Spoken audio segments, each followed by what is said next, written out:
Hello, everyone. It's that time for the J Moore Tech Talk Show, where we answer questions about technology, explain the way they should work, and why they don't sometimes. And now here's your host, John C. Morley. So they're going to be able to have that. And because they're going to have what they call BVLOS, which is another acronym. We love to have acronyms in the technology space. And it stands for Beyond Visual Line of Sight. That's a BVLOS. I don't think too many people are going to be calling it a BVLOS. I don't know. No, not so at all. They're saying that the BVLOS is going to be a game changer for the drone industry. Because now they're going to be able to inspect areas of their farm that might often get overlooked. Yeah. When you can't see those tiny locations, or that's kind of like far hidden off all the time, and you can't get to them, and then you can get a clearer image of those areas. I think that's really going to stimulate a lot of more healthier growth for the overall, for all of the crops, not just for those areas. Once you take care of those areas, you're going to see the rest of the areas fluster more, so. But let's talk about the cost. So, I always like to get into that. A typical drone in US dollars that is able to, do some, basic tasks such as, spraying and stuff like that. We're sitting right in and have a basic, camera on there. We're looking right around $18,000. Wow. So I'm wondering, compared to the airplane, is this going to be a lot less? Yeah, so that's my concern, because when you think about what farm equipment would normally cost, they're saying it's going to take about 3 years roughly to be able to pay for a drone. Now, they're just saying a drone. They're not saying multiple drones. Right. So I don't know. And they're saying that the equipment actually has now dropped in price. This is where it was a few years ago. It's dropped down to maybe just around 10 grand. So that makes it a lot easier for a small farmer to be able to, see their ROI, or be able to invest in a second drone. Mm-hmm. The drone never gets sick, but I'm sure drones have breakdowns. We don't talk about that very much. The other concern I have is for the animals, like the birds and other creatures out there. Do they know to stay away from the drone? That's an interesting question. Yeah, it's very interesting. Yeah, because we know sometimes birds get caught up in the propellers of airplanes sometimes. So yes, head-on collision with a drone, anybody? So yeah, and I think with the plane, though, it happens for a slightly different reason. Mm-hmm. It almost has like a force that pulls it backwards, into it. So if it's too close, it'll kind of suck it right in and then cause more damage. With this, the propellers are going around, and if they're flying and the bird doesn't see it, it could literally just fly too low and, have a problem because it flies right into one of the propellers. Exactly. So operators and manufacturers are now starting to make the case for these restrictions to be lifted, because there are a lot of restrictions that argue that the BVLOS flying would be a game changer if the drone industry, and that is safe because of developments in onboard safety technology. Hey, they read my mind.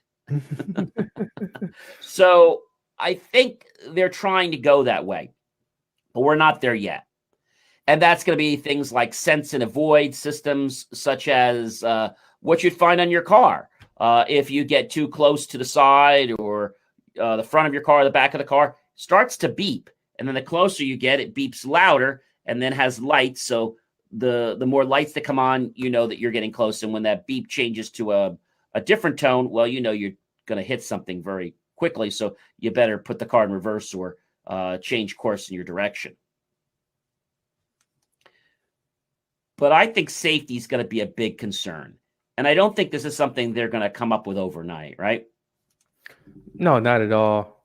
It's going to take a lot more than just one day, a couple months to figure this thing out.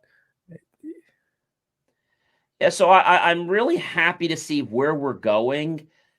But I know that if this goes where it's supposed to, it's going to take a lot more than one drone.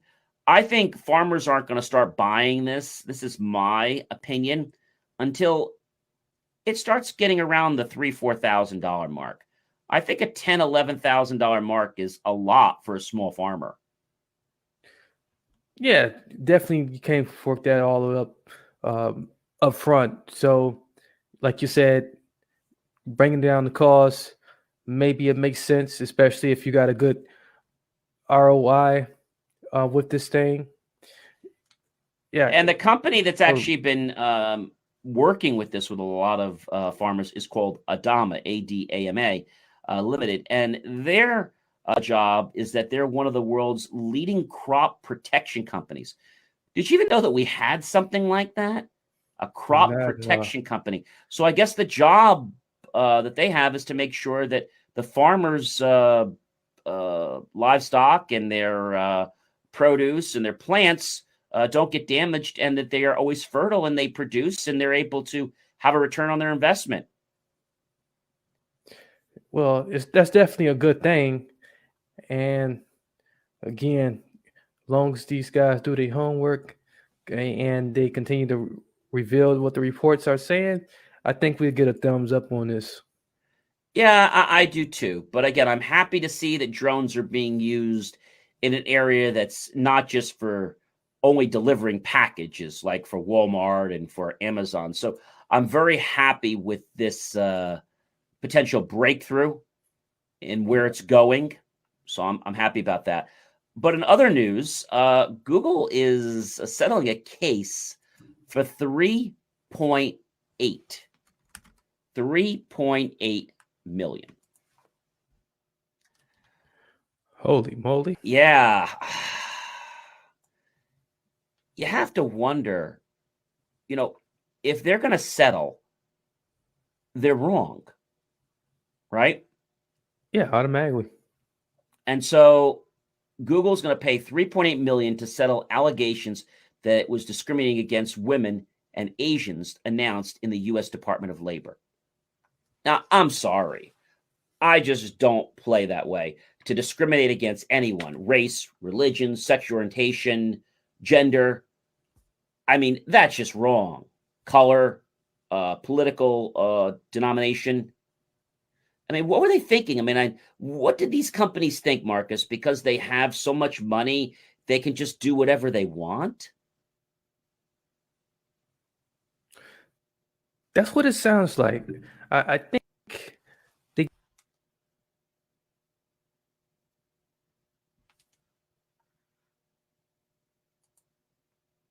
we might have lost you there, Marcus. Get besides themselves a little and play it.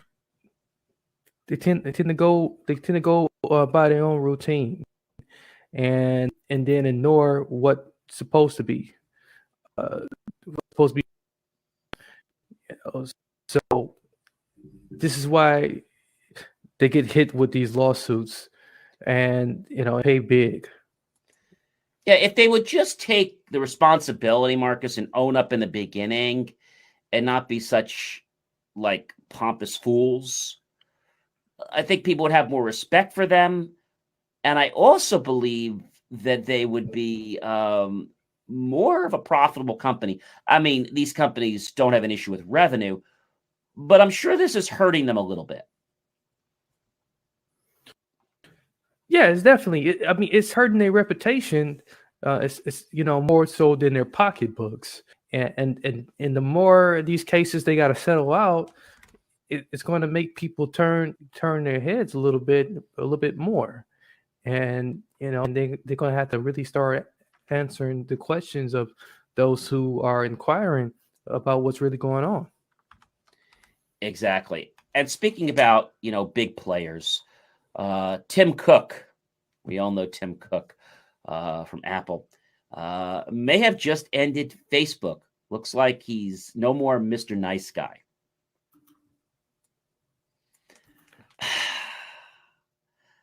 What is he thinking in this recent speech in Brussels, marking International Data Privacy Day?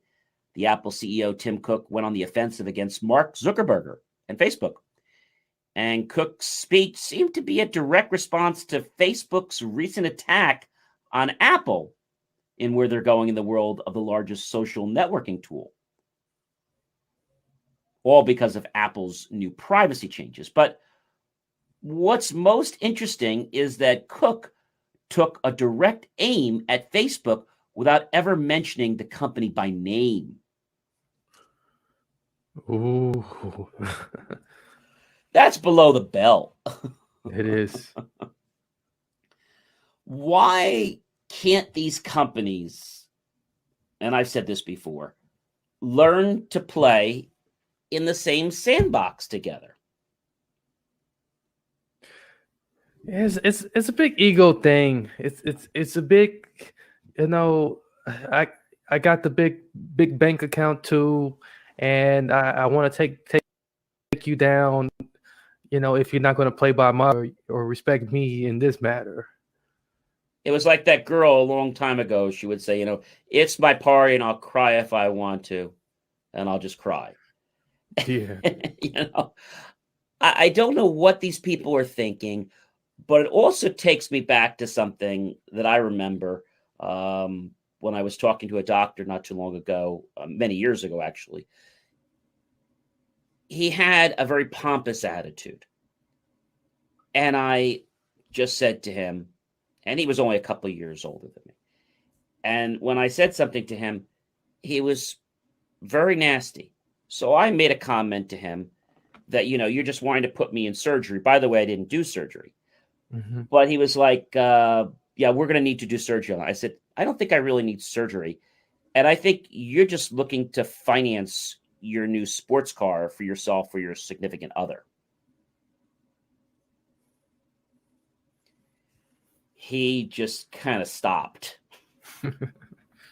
Didn't say anything.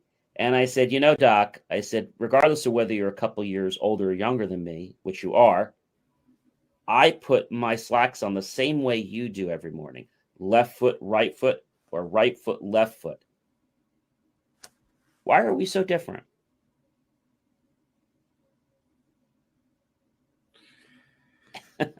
It's the elite attitude. So I find this a lot, and I have respect for surgeons, but there's some out there, Marcus, that they're playing the God complex, aren't they? Yeah. Like, I saved your life. Well, let's talk about a person that flies a plane, right? Mm. He saved your life too by getting you there safely. But he doesn't have that high and mighty attitude. No. All these people are going to be brought down because, they fly high for a long time. And they're going to make one mistake. And I don't wish it on anybody, but they're going to make that one mistake. And they're not going to be able to get out of it. And the insurance is probably going to cover them on malpractice. Yeah. And then their malpractice is going to go up and they're going to be like, look, you do this again, we're going to drop your coverage. I think it has to hit them really in the heart. And when I mean heart, I mean the heart of their wallet. Yeah, once they see that the riches are rolling backwards instead of forwards, I think they will start to wake up a little bit, or at least panic a little bit and start to smell the roses. But this is just atypical. This is what we've been dealing with for countless generations. Just these type of people we have groomed to take over and these large companies. Now, Tim Cook was never a bad guy, but I think he was really pushed. I don't think it was really in him to do this, but Mark, really sent him some messages that I don't think were too kind or professional.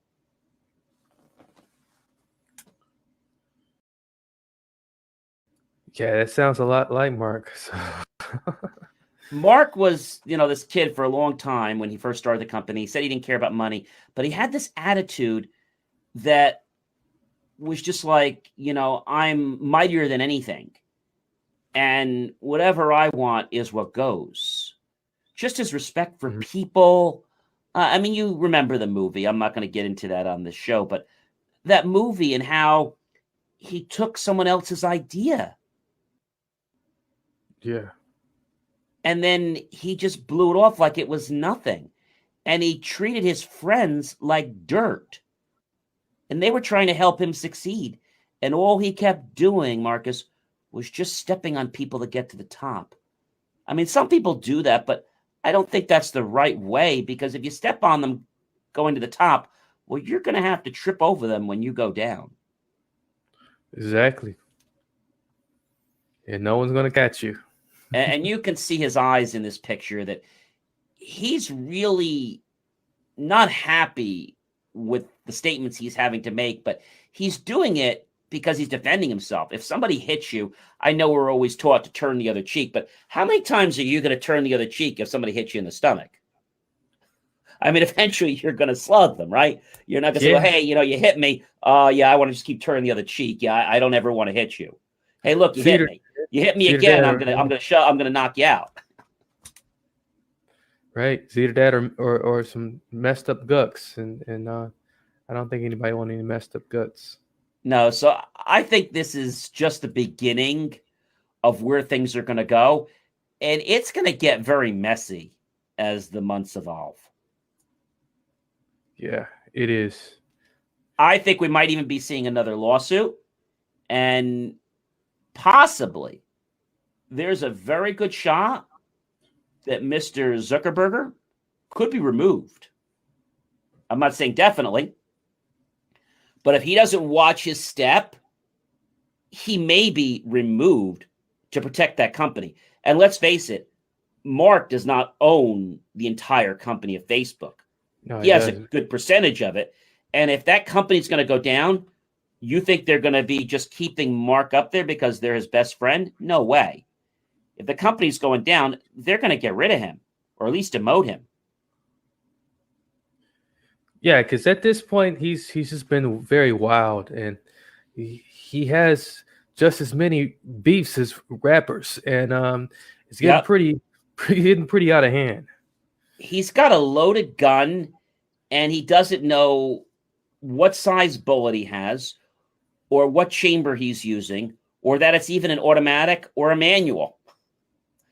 He is just so, I guess, captivated with the fact that he is who he is and he can just do what he wants. And it's almost like he has this kid complex. And I don't like to say that, but he's acting like he's almost a teenager. Yeah, I get a lot of those vibes as well. And so I feel that Mark really needs to wake up, and maybe this might be the best thing to ever happen to him, so that he starts treating other people fairly and actually run this business like a business and not a romper room company that just does whatever Mark feels like it. That's true. And the thing about it is the way he's trending right now, I don't think that's going to happen though. So, unfortunately, I don't think it's going to happen. When you think about all these things, connecting with people, Marcus, especially now with the pandemic, it's not so much what happens in your life. And I think we've said this before. It's how you choose to respond to the situation in your life, whether it's a relationship, whether it's business, doesn't matter what it is. It's how you respond that shapes your character and shows the world what kind of person you are. because nobody expects their life to be 100% perfect every single second of the day of their life. We can always look at things positively and come out of those situations, but I don't think we can all say that every second of our life had the highest possibility to it. But those that know how to respond and get themselves back in a peak performance, it's just like a blip in the road to them, Marcus, and they don't really care because it's just one little bad song on the radio or one little rainstorm outside, because the sun's going to come out. It might come out in an hour if it's in Florida, or it might come out the next day, or it might come out at the end of the week, but that sun's going to shine again. And when it does, it's going to be a better place. I really like that. Those are great words of wisdom. Thank you. And when we talk about people, and being able to connect with others, my next guest, I'm very privileged to have with us. His name is Robert Elliott, and he's from Canada. He has trained thousands of small business owners and sales teams around the world. And he is just a remarkable person. His demeanor on life, the way he does things. And I am really pleased to interview him. Please help me welcome to the Jay Moore Tech Talk Show, Mr. Robin J. Elliott, to tell us about how people should be networking and connecting with others. Well, Robin, it is a pleasure to have you on the Jay Moore Tech Talk Show today. An accomplished entrepreneur. And, you came from the corporate background, I understand. And I guess you went into the entrepreneurial spirit. How did that happen? Like, where did that transition come from? I think the final thing was just getting away from all the people out there that are playing politics. It's really a slave market. And I just got tired of the politics and the manipulation, and I decided, look, I don't want to work for a boss anymore. I want to be my own boss. And that was 1987. And I never looked back. And that's a really good thing. And I bet you're glad that you made that choice. You probably wish you made that choice a lot earlier, right? No, I think you got to be ready for it. I was ready for it. You got to be sick and tired of being sick and tired. You got to be motivated enough. It was a new marriage. So everything fell into place and I got the right opportunity. So it worked well. Now, Robin, as you know, it's no surprise we're all kind of in this pandemic, this lockdown situation. And networking has kind of changed a little bit, hasn't it? It has, yeah. The beauty is that we have better opportunities now than we had before. And especially if you're working internationally, there's so many good opportunities right now to really enjoy your life and to grow your business online, which wasn't all available before. So if you leverage what you have available to you and what you already have, it's like, instead of looking for new things all the time, use what you got, as long as you use the right information to use it, to leverage it. And everybody talks about leverage, but very few people really use it. So I think the key is having some type of fuel or having some type of a plan. But how do you actually network today? What's the right way to network and what's the wrong way to network? Because you see so many people doing it wrong. Yeah, they do. They sell. And the key is relationships. So we're out there to farm. We're not there out to reap. And I always say to people, look, you want to find people that are already serving the same kind of people that you want to be serving, because you can leverage that relationship. And so I look for people that have the same mindset, the same value system, and people that are serving the same market that I'm serving. So if they're selling to people that I want to sell to, then I can joint venture with them. Then I can leverage that relationship, collaborate with them in a win-win situation. And I can, because every resource that I need is available through somebody else instantly and for free. If I do think that's a really powerful thing, Robin, is that everything we need to help us become a better person, to grow our lives, to grow our financial net worth. It's all really out there. It's on the internet. I mean, it's just accessible. I guess it's just knowing how to harness it and what to use it. But I guess staying away from some of the traps. I mean, a lot of times you get people that, they persuade you to spend so much money and there's no guarantee, no results. So what do you have to say about that? Because I think those are pitfalls for a lot of people that actually might have come from a job, but might not understand what you do and don't understand those lessons. So they're putting their hard-earned cash out there and they're not having much to show for it. Yeah, the key is don't buy it, rent it, or build it. You can borrow it. You can piggyback. You can share what is already out there. Every resource that you need. There are underutilized resources. There are people that are reaching certain needs of their clients, but you can reach different needs. So you're not in competition with them. And together you can enhance the value to the client. So the key is the way that you communicate that to people that you want to joint venture with. And, I spent a lot of time doing this with a lot of people and in my own businesses as well. And I know it doesn't work. So the way you approach somebody about this is very important. So the approach is important. And I guess the intent is important too. Yes. There's so many people out there that, I guess it gives the sales quote unquote person a bad name. Yeah. They're pushy. And it's like, I guess they do this because they're strapped for cash and they need sales like tomorrow. And, what do you say to somebody like that? Maybe somebody that is really strapped. How do they approach this market and get fast results? Because it is a real world problem. Let's face it. But you can't let the rest of the world know what you're doing. I used to tell people many, many years ago when I was in college, you have to fake it till you make it. And a lot of people didn't agree with me then. They're like, now I see what you're talking about. So what do you feel about that, Robin? Well, there's a lot of fake it till you make it going on. And desperate people do desperate things. So what we want to do is to say, look, what are you really, really good at? And find out if they are good at it before you joint venture with them if you can, because you don't want to be sending the wrong people to your people.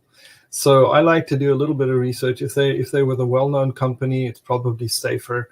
So what we want to do is make sure, first of all, that there is some kind of a relationship. And there are platforms to learn to do that. So I want to build some kind of relationship, some kind of a meeting of the minds that we feel the same way about things. We have the same kind of values, because good people attract good people. And I'm not looking for desperate people because I really can't help them. Desperate people should probably get a job. They're not going to do well in business. It's like they want to get that sale tomorrow, but it's like, when you get a new salesperson they've never sold before, yeah, and you give them a sales quota, you can always tell that new salesperson. Mm-hmm. It's like you just can tell. And when you go out there, the people eat them alive because they just want to make any kind of sale. They don't even care how much profit they're making. They just want to make a sale. And I think sometimes we have to walk away from some sales, don't we? Yeah, the more selective we get, the less is more. And the more selective we get with the people we work with, the people, the things that we sell, the more successful we become. So I always say, look, I'm very selective now. The older I get, the more selective I am. But John, for example, you have a good relationship with a lot of people. People trust you. They know you by reputation. You're a very smart guy, very successful. You've got 7 businesses. So if I wanted to access the people that you're working with, let's say I wanted to sell a product or a service to people that you're dealing with, and I was to say to you, John, this is who you are, this is who I am, this is what you do, this is what I do, we know what each other do. If I could ask you, what will it take for you to introduce me to the people that you know, and then give them a system to do that? I think that's a great thing. I think a lot of it is about the relationship, which you can't rush it. And I think it's about having sometimes an equal trade. It doesn't have to be money. It can be services or partnerships or whatever it is. And just trying to give some equal value, whether it's tips, whether it's a certain type of networking. But I think at the end of the day, it's really about, like you said, understanding what it is you're doing, because you don't want to introduce somebody to somebody you've been working with for years. Because, as I said, there's a couple types of ways that you can connect somebody. You can do what they call an introduction, right? I've met you. I don't know you more than a couple weeks. And I say, Robin, I know Jane, or I know Bob that does this. I'd like to introduce you together. I don't know them very well. It's not a referral. It's an introduction. And sometimes I think people get confused by what an introduction is and a referral is. A referral is that I'm basically putting my name on the line to say, look, I trust this person. I've known them well. Yes, you can go to bat. And the way I learned this real quick is I had somebody a while back that said, gee, John, we had a challenge with this person. I said, well, I just made an introduction to you. That was not a referral. I only knew that person a week. And I think that's really important. You have to be clear now that this is an introduction. Yeah. It could become a referral later, but it's an introduction. So I think that's number one. And not trying to push for the referral right up front. Maybe go for the introductions if you can get some of those. Referrals are more when there's going to be a synergy, like you said, a value. And, unfortunately, Robin, they don't happen overnight, do they? No, that's why it's important to build a relationship. And I want to know somebody before I refer them to anybody. So to me, we should never assume that everybody's doing well, that people don't need money, or that they're not tired of what they're doing. We should never make those assumptions. Most people, even though they're doing well and they're retired, they still want to make more money because they can use that money to help other people. So we should never assume, the BS only goes so far. I only believe so much of it, right? Everybody would like more money, and more successful they are, usually the more interested they are. And sometimes I just say to them, look, if I could create an additional income stream for you at 100% profit that goes directly to your bottom line, would that be of value to you? Would you consider looking at that? I think when you pose the question, and by the way, thank you for the compliment before, I think it comes down to posing it as an offer and not as something you're demanding. Yes. So when I say to you, Robin, this is what I'm thinking about, or would you consider this? Would you be open to this?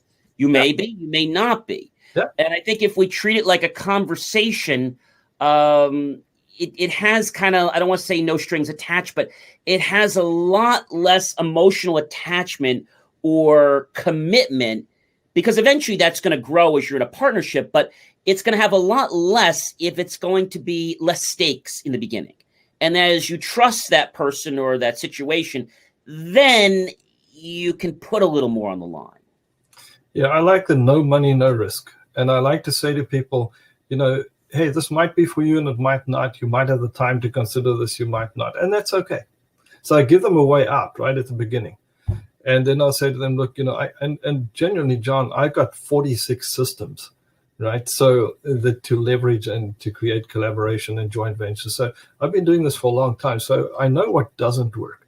And I know that the key with this is not getting new customers. The key is finding new joint venture partners, the right ones.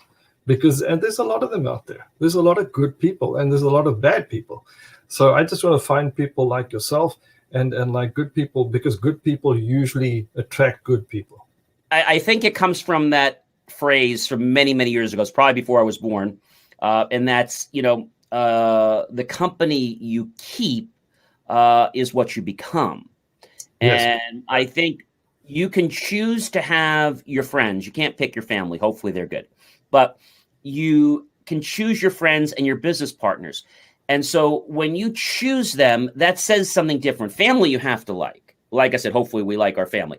But there are some families where they have some challenges sometimes. Mm-hmm. And, you say, well, gee, it's family. And I know sometimes those are the hardest kinds of business relations because it's family.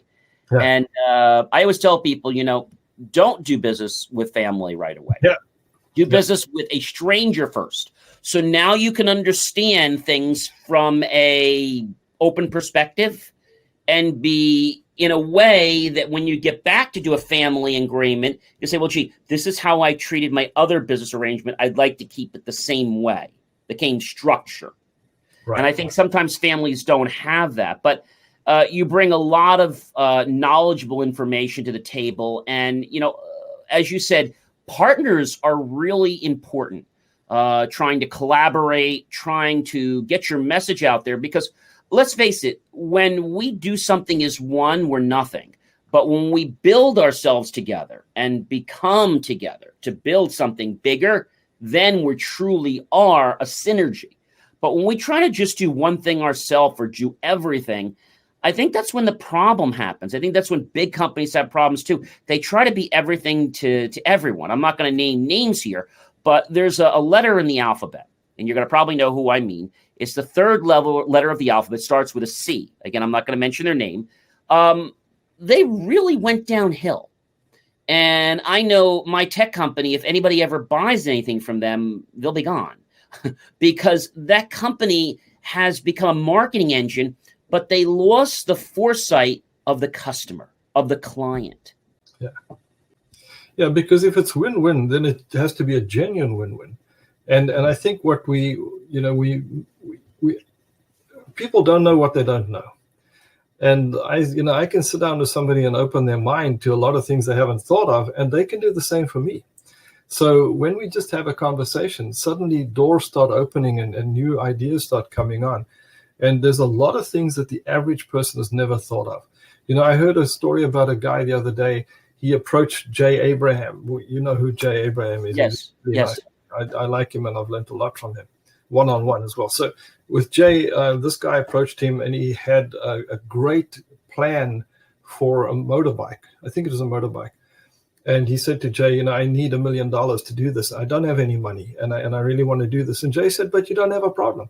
Find somebody who has underutilized capacity, a factory that people are not all working at the same time, or there's space or there's equipment available. Find somebody like that and joint venture with them. And I think it was 1.5 years later, Jay was back in China, was talking there. And the guy said to Jay, you know what, I found somebody like that. He had an underutilized lawnmower company, and we've each made $10 million. So when you find every resource is available, all you have to do is think who already has the connections and the trust and the relationship and the information of the people that I want to work with, and how can we help each other. And when you approach those people in the right way, because the system is everything. If you use the right system, it works. If you use the wrong system, you're not going to make money. It's the system, it's the relationship, and I think it's being adaptable to nuances that if we were just stuck in doing something our way, that we might not see those potentials. And we were talking offline before the interview, and again, I'm not going to mention the company's name, but there's a company out there, and there's lots of companies out there, and they try to get you to an event, and they try to tell you that they're going to help you. Now, we know up front, Robin, there's no free lunches. We've learned that a long time ago. And when they tell you that you're going to come or it's an honor, and they're very devious or they just don't want to share things, it's like they want you to fall into something or be trapped. And I don't get, Robin, why people do this. If people like you and I are intelligent, are there people out there that are just going to fall for this stuff? I mean, why do they take this tactic? I think a lot of it is desperation, and a lot of it is ego and pride. I knew a lady, and she wanted to write a book. And everybody these days wants to be an author, right? And you don't make money from books. So I've written 15 of them. You don't make money from books. Books are an introduction. It's a brochure, really. And anyway, so she was approached by this woman. Oh, I'll publish your book, and you'll have book signings and all things. She dropped $6,000. It was their savings for her and her husband. And they were elderly people. They only had $6,000. She spent it all on a book. And I told her, you don't have to spend any money. Go to lulu.com, upload your document. Even if you pay somebody to do some artwork, you probably get it for free. If you ask me how, I'll tell you. And you can have your book printed on demand, and you'll have a great book, and it'll be drop shipped, and you'll make money, and you'll have a better deal, and it'll cost you nothing. You can do it pretty much for free. Might cost you $100. And she preferred to spend the $6,000, and she never made a cent. She ended up giving her books away, and people just throw them away when they get there. So you can leverage the knowledge of other people as well. I think you hit on a good point, Robin, is that sometimes it's the ego. Yeah. We always say, when you put the id away, get rid of the ego, the ID of the person, and you put that away. That's when we truly start to manifest. There was a wise person, Dr. Joe Dispenza, an amazing person. And he said that when you detach and become no one, no thing, in no time, that's truly when you can be the creator and the manifester. And I think sometimes we're all hooked up to, what books say and what we've learned in school, but school really doesn't prepare you for the real world, does it? No, it doesn't. And we measure success in the wrong way. We measure goals and success. So success is really what you become, what you learn, how much better you become as a person. It's not only about how much money you make. And people set goals because their sales manager said, oh, if you hit this goal, you're going to win this thing and you're going to get that prize. And it's ego. I say to them, say to that same sales manager, what kind of activity will it take for me to reach that goal? And then set an activity goal. So when you set the activity goal, you can manage that. You can control that, and you can feel good at the end of each day. And if you feel good, you're going to make more sales. You hit on another important point, is that success is not the ending. It's really that journey. Yes. And, you're successful. You want to keep being successful, but you never are 100% successful because you are keeping to become in a state of success or in a condition of a life of success. But it is a process that you keep going on. So, we have lots of these platforms online without naming lots of them, from letters with Z, B, E, A. There's a whole bunch of them. So a lot of times people feel that if they're at an event every hour of the day, that's not really a very good use of their time, is it? No, it's not at all. They're hoping people will remember them, and they don't. So they're going through the motions without the results. So I say to people, look, you can leverage the relationships with people that you like. And if you have the system to do that, if you know how to do that, you're gonna work less, you're gonna make more money, and you're gonna have more fun. So you need time. Time goes. You can't replace it. It's far more valuable than money. Money you can make again. Time you can't replace. So we need time to pray. We need time with our family. We need personal time for our health. If you lose your health, you've lost everything pretty much, right? So it's really important to manage our time and to leverage. Leverage means I use a little to get a lot. Right. People all throw around joint ventures and leverage. They have no idea most of the time how to use it, because if they knew, they'd be doing it. And I always say, talk is cheap and money buys a single malt. So get over the talk, because I don't believe what you say until I see what you do. That's an amazing statement right there. It reminds me of the phrase for the book that teach a man to fish, he'll eat for a lifetime. Yes. Give a man fish, he'll eat for a day. And I think what's happened, or what I have observed, Robin, I'm not sure if you've seen this, is that during the pandemic, it's like everybody wants things to be handed to them. I know there's a pandemic, but I don't think that means we should just get a free get out of jail card. No, and John, people say this is doom and gloom, but things are going to get a lot worse. And business owners need to shape up right now, because things are going to get worse in 2021.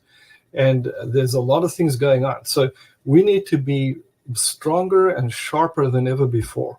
And in order to do that, we need to pay for that. We need to pay the price to learn that. And that payment might not be in money, it might be in time, but we need to get better, because there's a war on business as well, and we need to be really aware of that. So I think for you and I who have some knowledge, we can share that knowledge and help a lot of people. But there needs to be good knowledge and not selling it, because, I always say to people, if you have to pay for something, always ask what is the motive of the person selling it to you, how much you have to pay. I don't want to sign up for some 6-month contract to somebody who bought a certification somewhere. He was a truck driver all his life, and now he's bought a certification. and now he's a business genius. I had a conversation with someone about a week or two ago, and they were talking about all these different certifications. And I said to them, a certification might get you a job, but I'll be honest with you, a certification is not going to let you keep the job. Right. It's something on paper to get you hired so you can disqualify everybody else. But that doesn't mean that you're a smarter person or that you have the knowledge to be able to do the job in the field. Now, I say to people, your certification is your bank balance. Your certification is how many businesses have you run yourself. I spoke to a guy very full of himself about network marketing. And I said to him, I built a team of 16,500 people in 82 countries. And I didn't do it because I was listening to what they were telling me.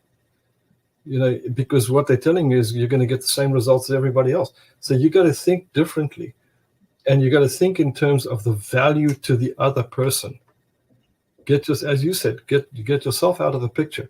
How much value is this for the other person? Because they may need it more than you do. There's two stations that broadcast, and they're both free. WIIFM and WIIFU. So WIIFM is What's in It for Me, which everyone seems to be tuned to. And WIIFU, even though we are a G show here, I mean something good. What's in it for you is what I mean by that. And that is the station that I think more people should be tuned to, because when we're at the level where we're trying to help the other person, I think barriers come down. I think there's more potential for engagement. But I have to ask you, Robin, so there's lots of networking opportunities. What would you advise, let's say, if we had to write a book called 101 Networking for Dummies, okay? Because that's kind of the analogy. But what would you say somebody should do if they didn't know how to network? I think the first thing is to ask yourself, how much are they talking about themselves and how much are they listening to you? If they're spending most of the time talking about themselves, and there are some characters like that, it's sad to hear them. If they're talking about themselves all the time, one-on-one, I'm talking about one-on-one, not in a breakout room or something like that. If they talk about themselves a lot, you probably don't want to do business with them. If they talk about themselves and they want to know about you even more, 2 ears and one mouth, then you can probably take that a bit further. But I'm careful of that. Also, the way they dress, people show up on these networking calls with, ball cap on, or they haven't shaved. You can tell a lot just by what you see. I have to laugh at that. The guy's in a beautiful library. He's got this virtual background. Yes. And I'm saying to myself, but where is he really? Is he in the washroom? Is he in the bathroom? Where's this guy? Is it real? So I had those backgrounds and I took them off because I said, look, here's my old chair. Here's my jacket. And if you look behind me, you'll see that's the sitting room. This is where I live, right? It's real. And same with you. I can see your room. You haven't got some magical background, with cloud past and all this nonsense, because already you're losing credibility there. Right away. Exactly. I think it creates a facade, and there's a lot of people that get impressed by those things. Yeah. And I was on one call, and the person said, gee, that's a wonderful bookcase. Where are you? Oh, I just downloaded that. And as soon as you heard that, the first part of me, I was like, gee, that's a nice bookcase. And I was asking them questions about their books and things like that. But then when they had no interest in books, I really don't read. I just thought this was a neat library and I just downloaded it. It changed my perspective. Yeah. The best speakers are usually, they say, keep it simple. And I think it was Einstein that said, the genius is in making something complicated, making it simple.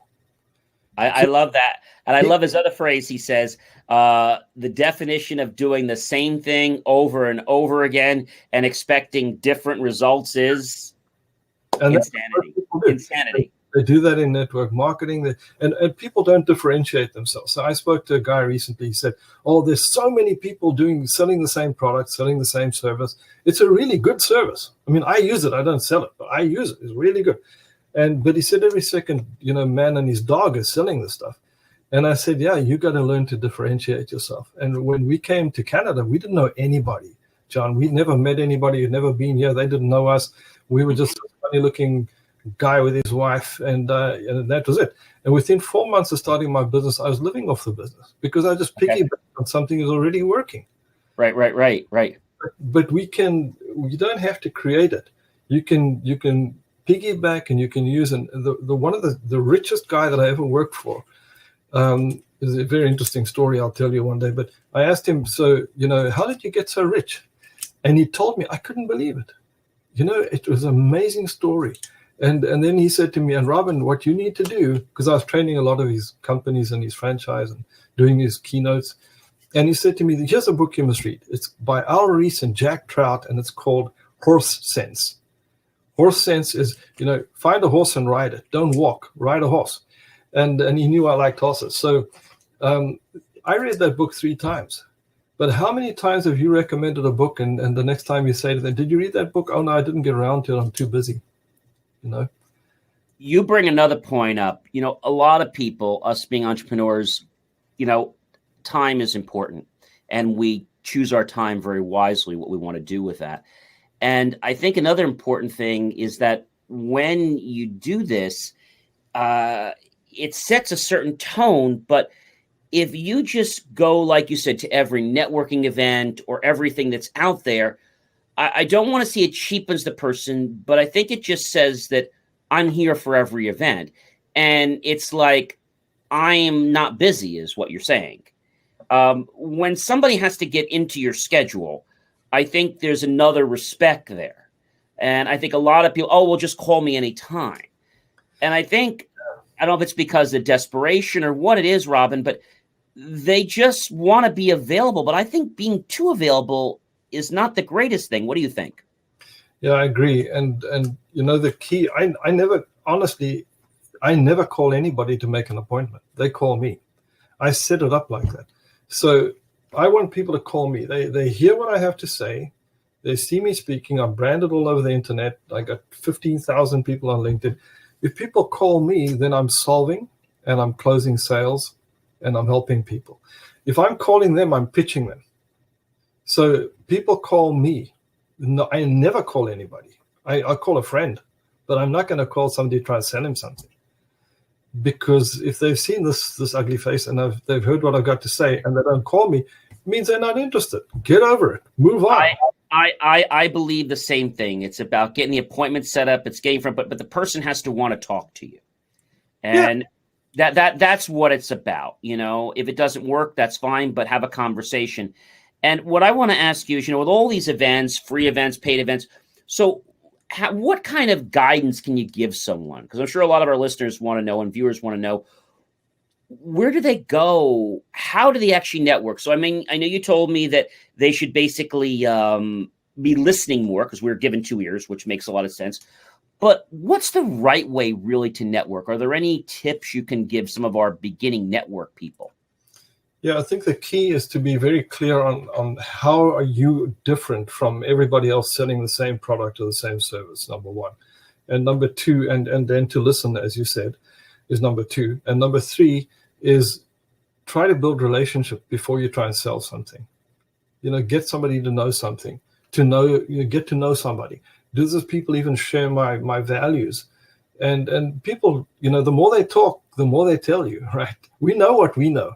We don't know what they know. And so we want them to tell us what they know, because when we listen to other people, we get to hear all their buying signals, all their needs, all their greeds, everything that they need. And then we know, well, maybe there's some match, maybe there's not. But we already know what we need. How many times do we get, Robin? I'm sure we both get these sometimes. I call them the 17-page dissertations. Yes. And they're very far from a dissertation. And I usually respond back to the person and I thank them. Yeah. And either they say to me, like, I'm crazy, basically. And I say to them, I see you've taken time to read my profile.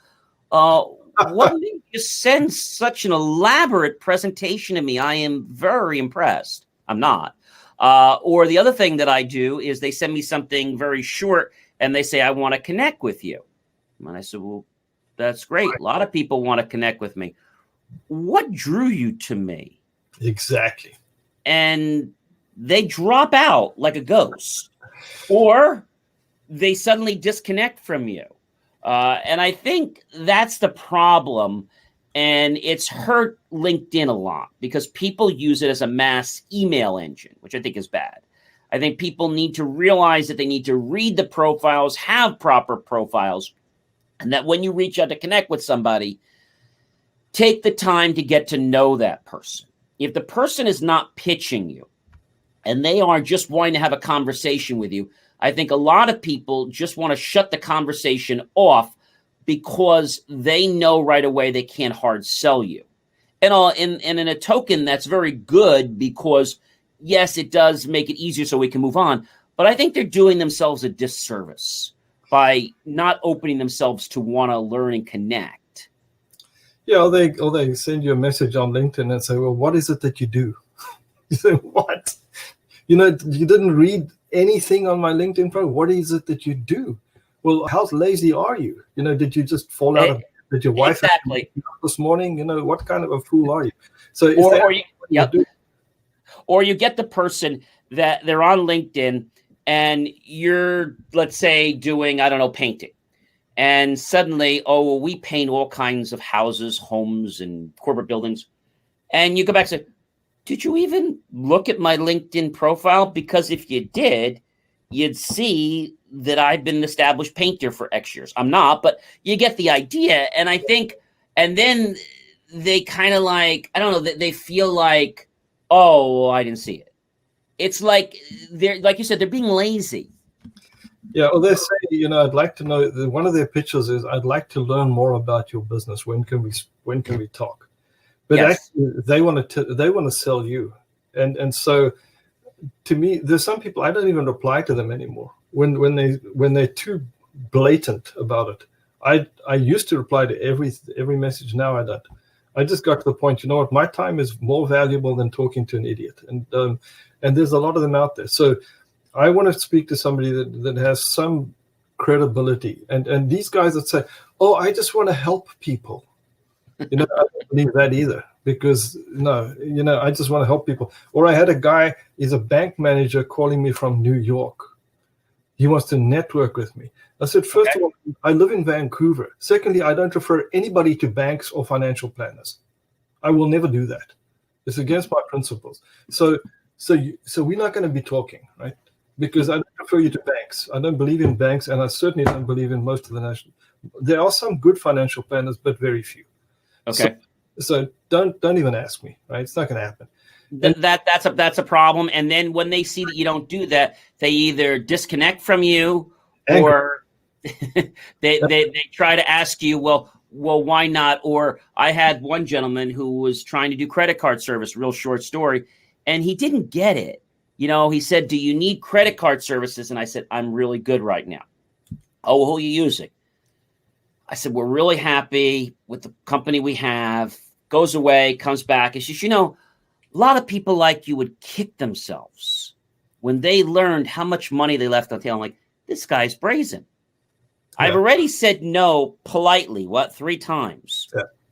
I had to go and disconnect him and report him to the LinkedIn police. He was harassing me. Yeah. Harassing me.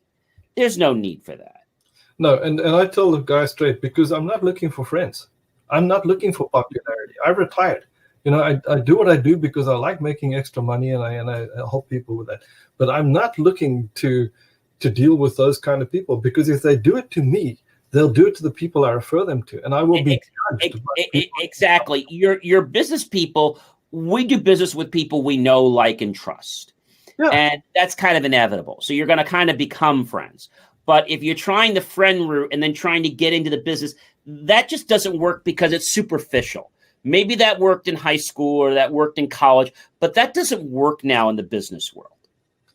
No, I think the key is to lower the barrier, remove the risk, find a way to get to know somebody on a low level, and then slowly build that relationship.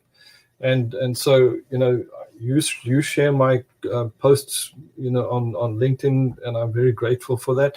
And if you ask me to share something, I'll share it, no questions asked. I'm very grateful for that too. but if somebody asks me to share something and I don't like what they want to share, I'm not sharing that, because and that's right. I've made enough mistakes in my life. I don't want to repeat my mistakes. We've all made mistakes. And I think the key is to, as I get older, I get more humble, because I realize what a fool I am, and how many mistakes I've made. And so as we get older, we're supposed to become more humble, not more arrogant. And I think it changes. We're almost out of time here, so we need to kind of wrap up. But in kind of closing, Robin, this has been very enlightening. I just have two quick questions. One is, you get a lot of people that say, I only want to go to free networking events. What do you have to say to that real quickly? Well, it's the old story, right? If somebody gets something for free, it's difficult for them to justify paying for something. And it always depends on, is it just the person selling it? Is he just trying to make money, or is he trying to be more selective in the people that he deals with? So I always believe anything for free loses its value. And there's a fellow, I don't want to mention any names or places, because he might identify himself and be offended, the poor thing. But he spends 18 minutes with on a certain call, on a networking call, 18 minutes talking about himself, his business, his rules, and everything before he starts the networking. So you're paying for that call, because you're spending 18 minutes listening to this guy, rattling his saber and telling you what is allowed. So you're paying for it anyway. If you're paying for something where you're getting real quality, you don't mind paying, but you will judge that payment by the person inviting you. You hit the nail on the head. It's the quality of the person, the quality of the event, and just knowing how things are going to run. And when you get value from something and you don't expect that extra value, I think that kind of draws people in more. They already know they're going to get something, but when they get more and they're not expecting it, the old adage, under promise and over deliver. Exactly. And the last question I want to ask you, Robin, is what would you like to leave with our viewers tonight? Any parting words for them? I would just say, before you buy it, rent it, or build it, think about how you could get it for nothing, fast, and get exactly what you're looking for. And you can do that through joint ventures, through leverage and collaboration. So learn about that. You don't have to learn it from me. You can learn it from Jay Abraham. But and be careful who you learn from, by the way, because there's a lot of people, they attend a seminar and then they become geniuses. But honestly, you can get it for free if you do it right, and you can do it better. And always remember that everybody you're dealing with has more resources than you know, because you don't listen long enough. That's some really wise words. Is there anything you'd like to leave, either your information, your website? Would you like to leave anything for our viewers if they wanted to reach out to you? It's up to you. It's just robinjelliott.com. It's an old blog that I use as a website, so don't read all the articles. Just click on the links, and you can see my name there, 2 L's, 2 T's, robinjelliott.com. Have a look. If you have any questions, contact me. I'm happy to answer them. Well, Robin, this has been a real pleasure. A very wise gentleman here that has definitely learned from business and has learned more than the tricks in the trade. And I think you're continuing to learn as you progress and becoming more wise and having to impart that knowledge. And also that's helping you to build more streams of income and also helping others as well. Well, it's a privilege to know you and work with you, John. And really, it's one of the relationships I really value. And thank you very much. I think you create a lot of value for a lot of people, and I hope they appreciate that. Well, thank you very much for being on the Jay Moore Tech Talk show, and we've enjoyed having you.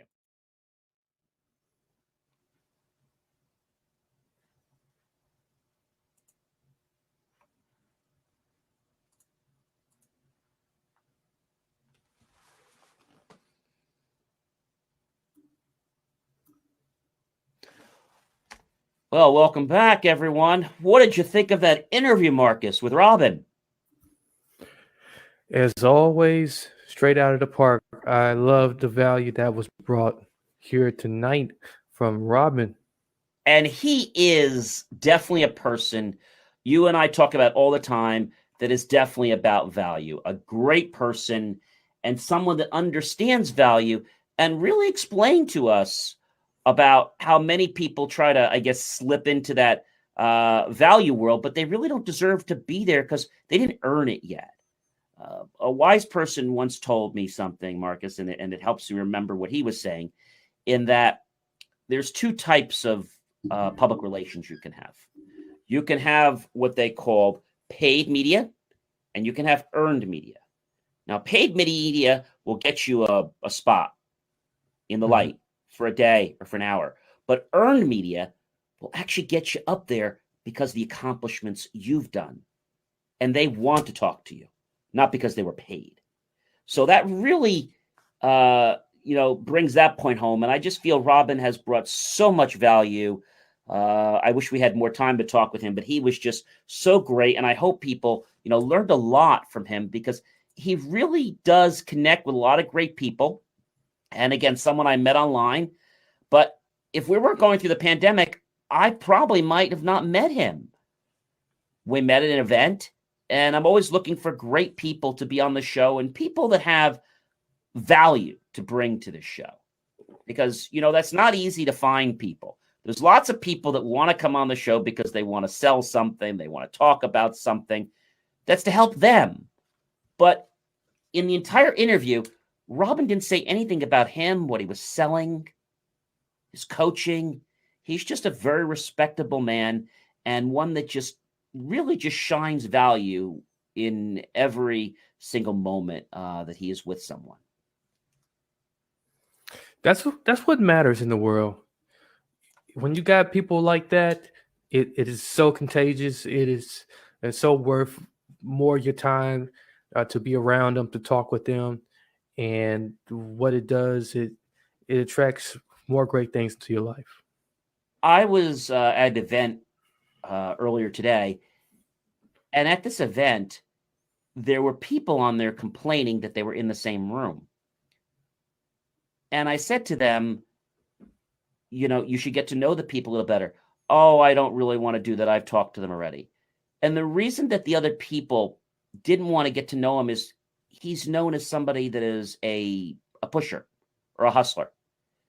He's trying to sell people. And when you do that, Marcus, people start to know your tune. They start to know who you are. They start to get your number. And they don't want to dial it anymore. They don't want to see you anymore, right? So I think that's what happens to some of these people that get burned out in networking, is they go to events, but they're pushy. And so if we follow some of the tips that Robin gave us, I think many people that are listening to this show here tonight will find that they too can have great connections with people. It's about discussions. It's about conversations.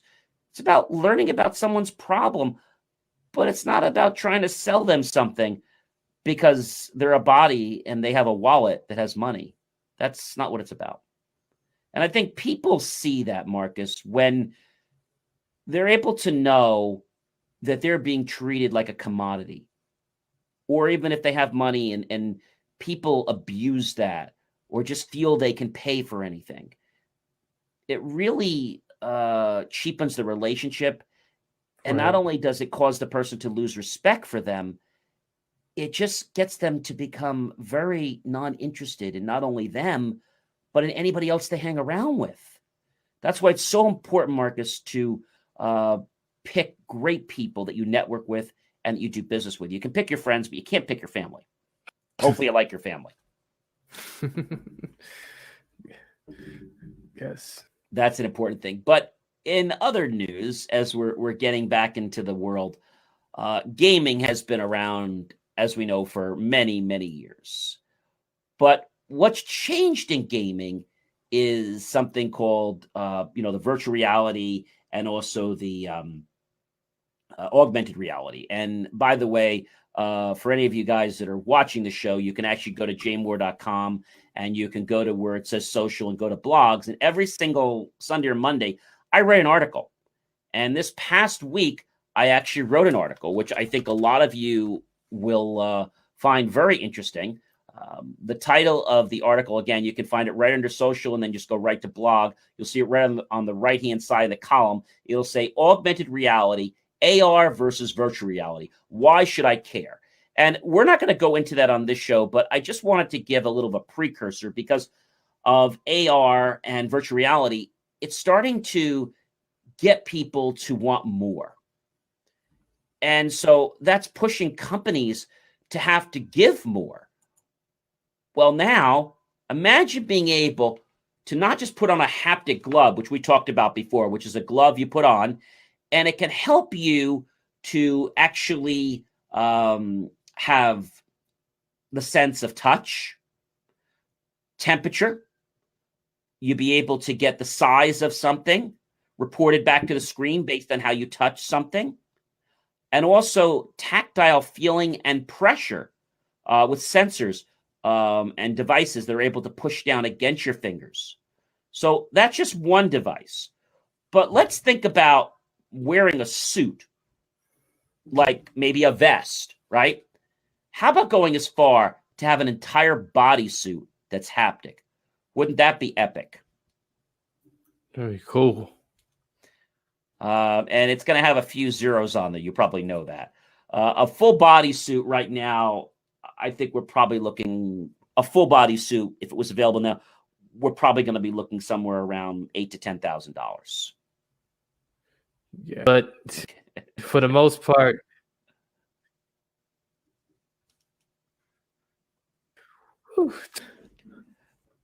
it's going to be interesting because people want this. So why do you think somebody wants a haptic suit? What's the benefit you think for somebody? Why would they want this, Marcus? They definitely trying to recreate, what they already experiencing, minus just actually being in the physical environment. So, well, let's take what's one of your favorite games that you like to play? So I'm just going to go with an old arcade game, Cruising USA, the racing game. Okay, so is it a game where you actually sit down and you have to drive? Yeah. Okay, so let's imagine this. You have the feeling of driving, but now you put the suit on. Okay, you already have your virtual reality and your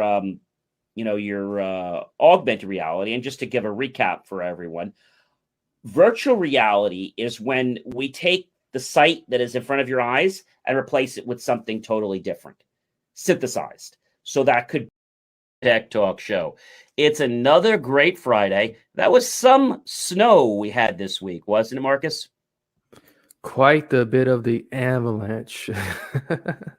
Yeah, so, I think when we hear snow, and we had over 23, 24 inches, that's just a little bit too much snow. But I tell you, I'm very grateful that I didn't have to shovel it.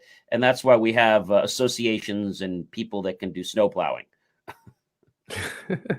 Well, I wish I was part of that association. But I'm too far away from you. Okay. I had to dig myself out. So, well, I know one thing. When I was coming down my driveway this morning and around where I live, they only shoveled one side of the street. So I was praying that I wasn't going to hit anybody because there was just enough room to get my vehicle through. I'm hoping when I go back home later that actually the other side will be shoveled. That's what I'm hoping. Well, welcome, Marcus. It's always good to have you here for another great show. We have another amazing show tonight. Yeah, we do. I'm looking forward to the show. The Fridays is always the best days. So, with the cold and the weather happening, I mean, animals are always affected. Some like the snow, and some are definitely scared of it. So, one particular animal that doesn't like to get anywhere near the snow is a dog. It just kind of barks. It's too cold. Has all kinds of excuses, and just, I guess, would rather just snuggle up and cuddle by the fire while his master's outside shoveling or, trying to make it safe by putting salt down. But dogs recently have been found to be very helpful, especially with this COVID situation here.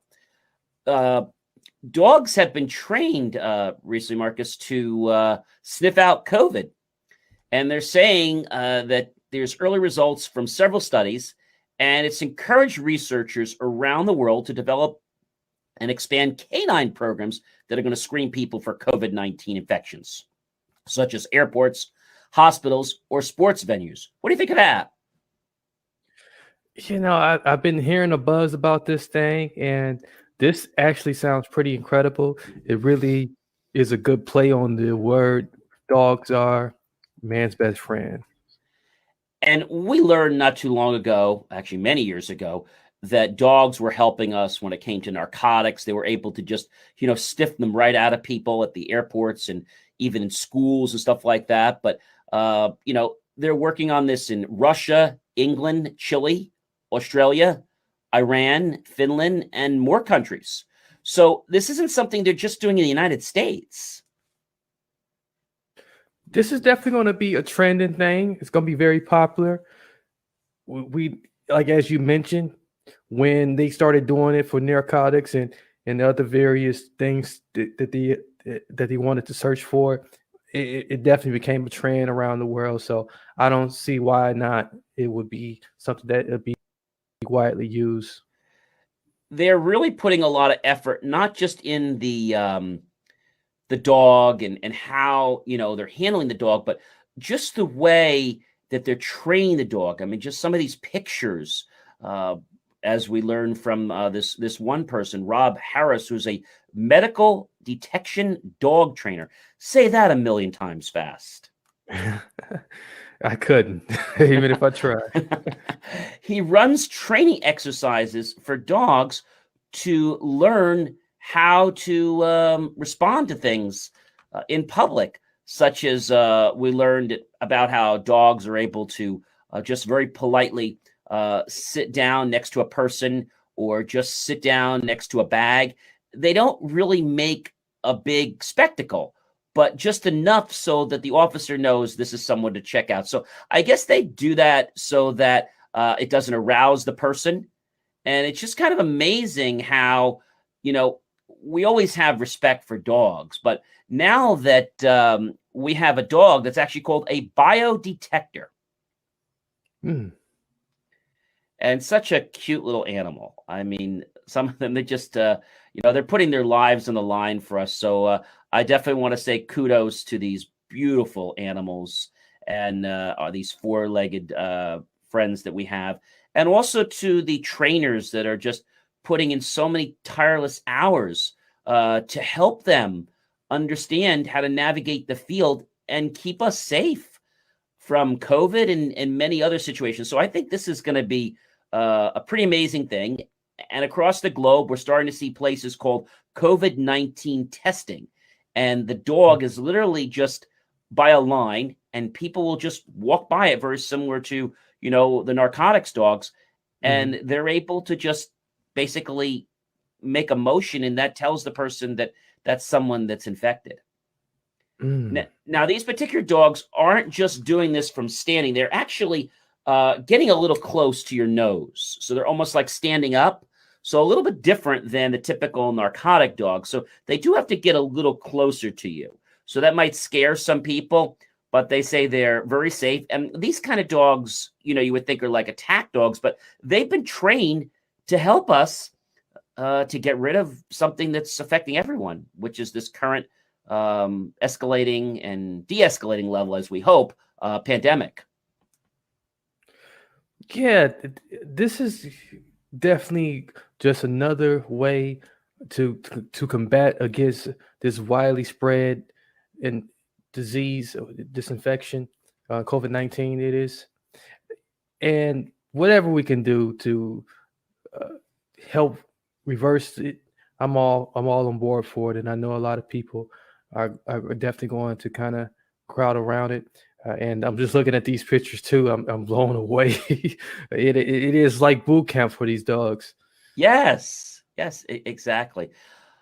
So speaking about developments in the news, a recent power plant finds success with traveling water screens. Yeah, this was kind of interesting. So, the screen actually helps to filter out impurities and keep things running well. But the traveling water screens, I thought this was interesting. So they're experimenting with different screening solutions, partnering with local companies to test Hydrolock's traveling screen technology for power plants. And the screens are made of an engineered polymer material, which is not corrosive or anything like that, and effectively resists wear and impact and fatigue in abrasive environments. And this is just going to be a real game changer for the power plants. The hydroxy water intake screens also feature some unique design characteristics, including screens that are edge-driven, that can load on carrier chains. Hydrolock screens employ a positive drive system. They have sprockets that are installed along the entire head shaft to distribute the load across the width of the screen, eliminating uneven wear. And it's just amazing when we can hear about technology and now a newly designed spray header system installed on the screen to facilitate debris removal from polymer material. So I think we've really come away, haven't we? Yes, we have.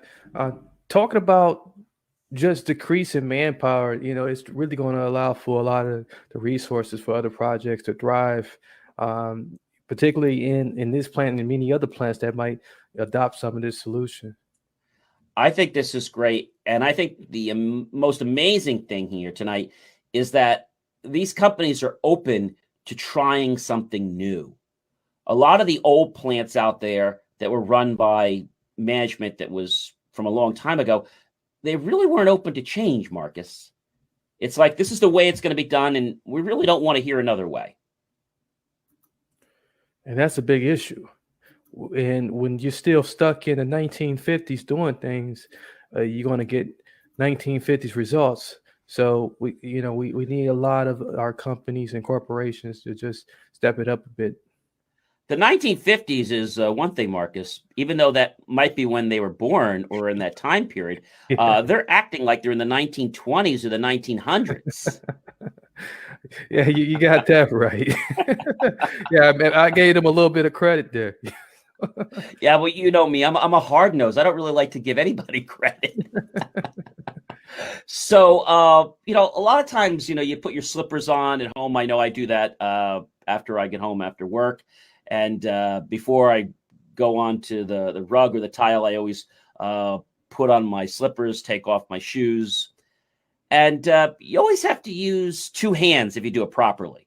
If you're using like Docksiders, you have to undo the laces. If you have loafers on, you have to kind of hold one foot down while you're pulling it off. Otherwise, you kind of damage the shoe.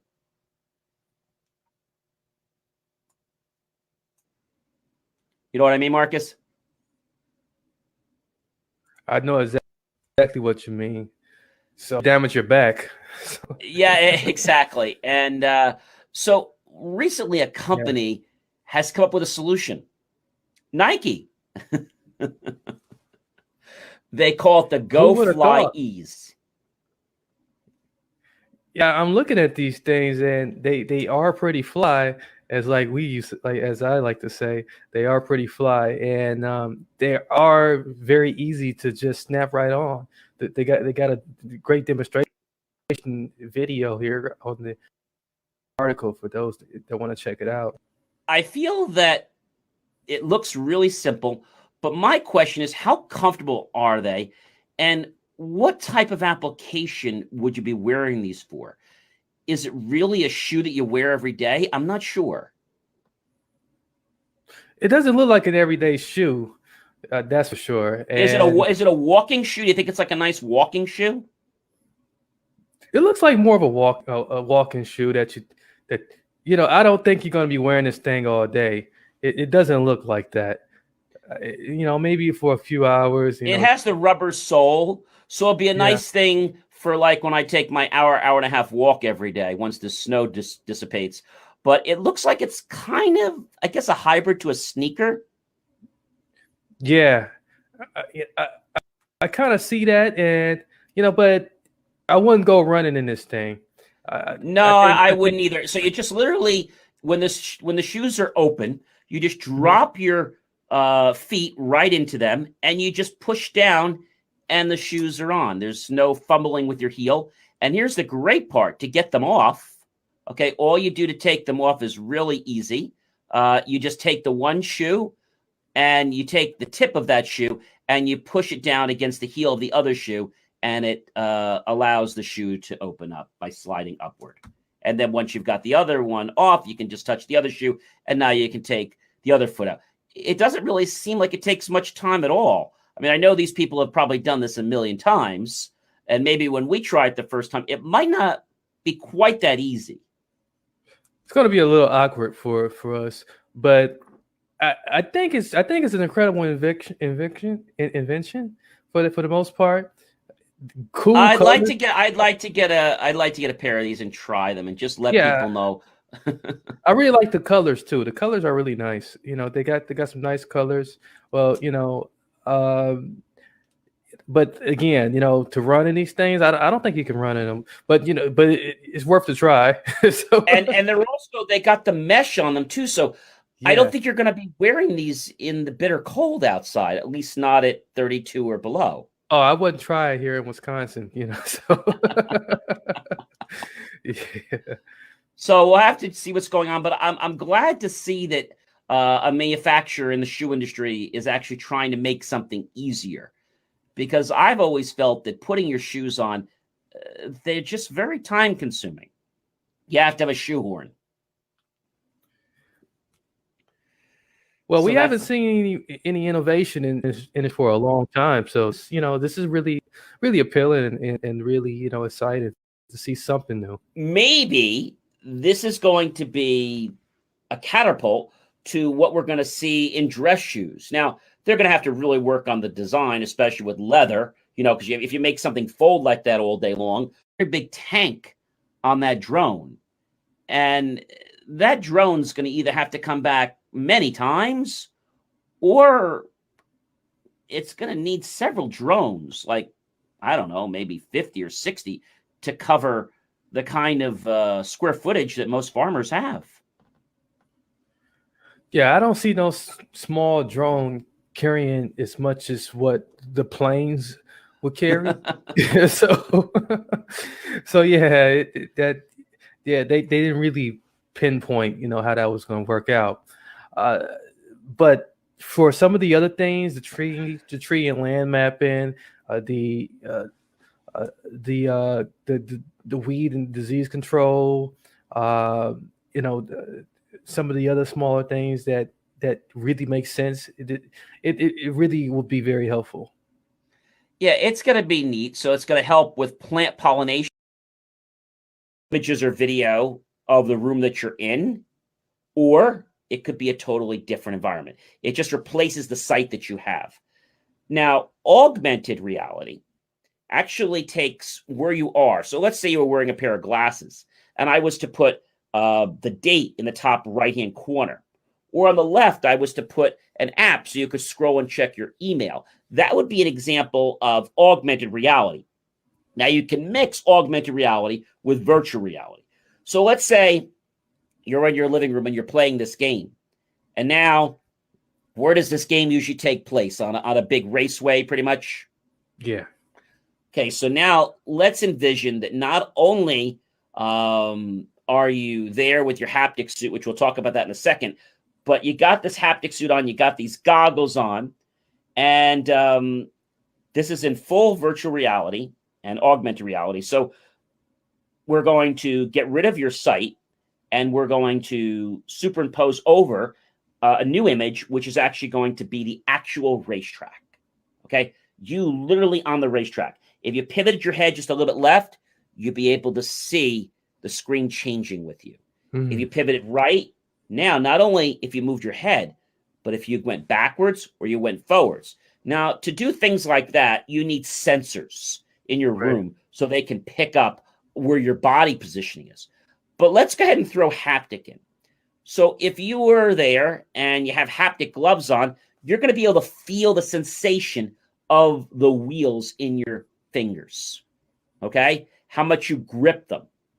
You're going to be able to maybe get the sense of what that's like. You're going to be able to, if there's a warmth, you might be able to sense that in your fingers. In addition to that, you're going to be able to feel that vibration that you feel when you're driving that race car, you're going to feel that literally going right through your hands, like you're driving a real sports car.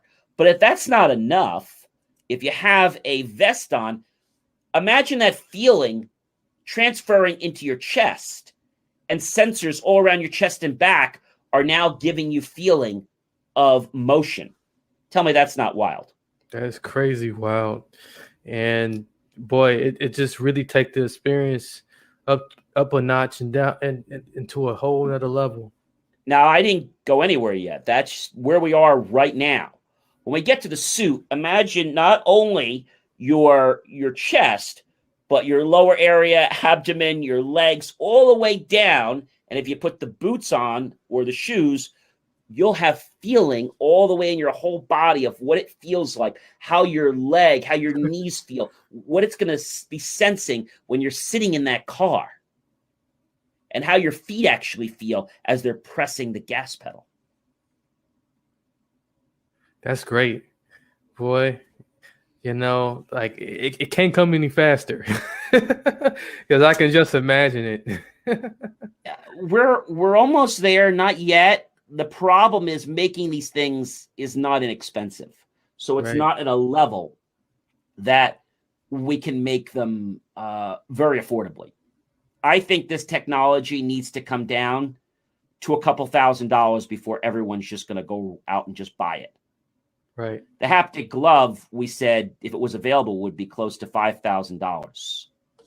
If they could get it mass production, the glove right now would be $1,000. So if we got the suit down to where it should be, we'd still be at $4,000 or $5,000 for everything. That's still a lot for some people. And if you've got multiple kids in your family and they all want to play this game, well, you're going to have to invest in multiple haptic suits. Yes, so just start saving now, folks. I'm sure they'll have a payment plan, so you don't have to put the whole about right down on your credit card or take it right out of your checking account or your savings account. But the companies right now are working on this, and they are saying that this suit that has actually premiered in the CES 2021 is going to be ready for sale probably by the end of this year. Right now, they're just trying to see, are there enough people that want this? And then is there a company that's going to go ahead and take that gamble? Because they got to make some really big financial investments to get the cost of this suit down. Who the heck is going to spend $10,000 for a game? Yeah. I mean, like you said, the glove alone is. If you're trying to get a glove, it's not going to do you any good. But it's because the glove and the body has certain, let's call it skin, very similar to your human skin. So it has to feel a certain way.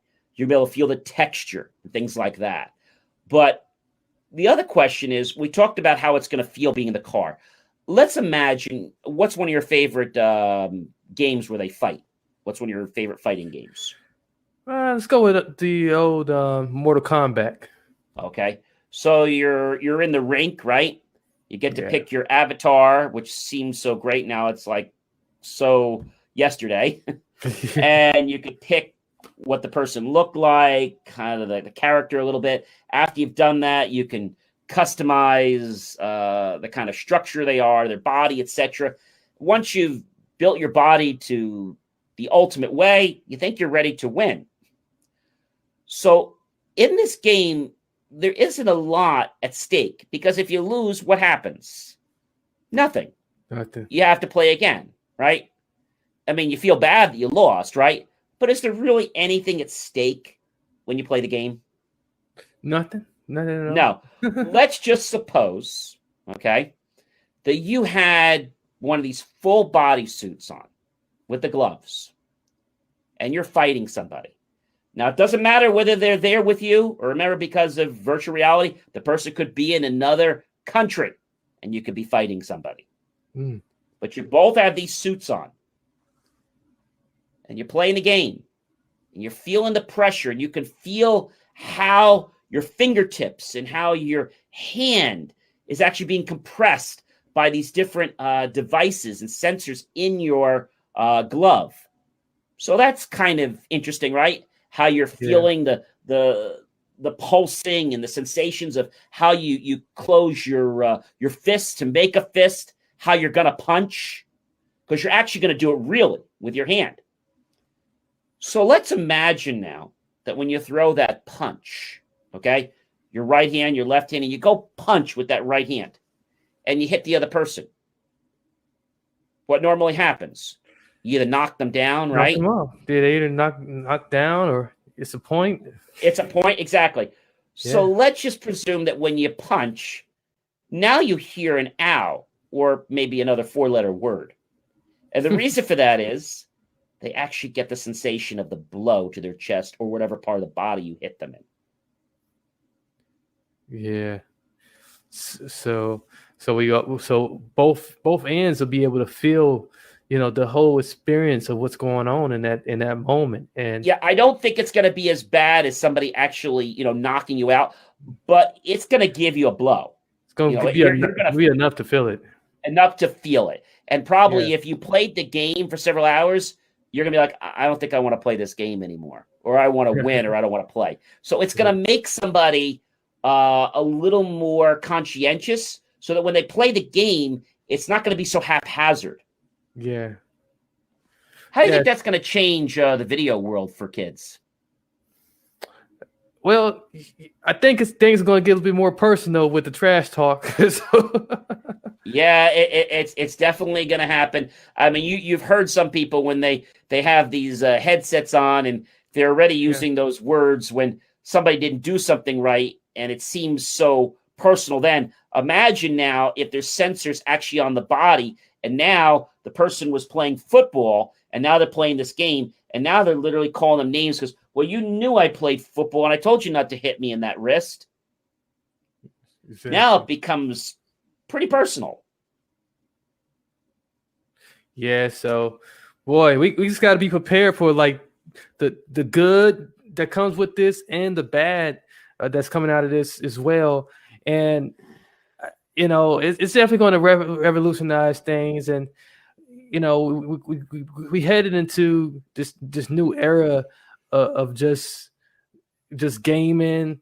And but again, the price tag is going to be showing away a lot of people. But once that price tag come down and everybody gets their hands on it, be prepared for just the results of the spoils.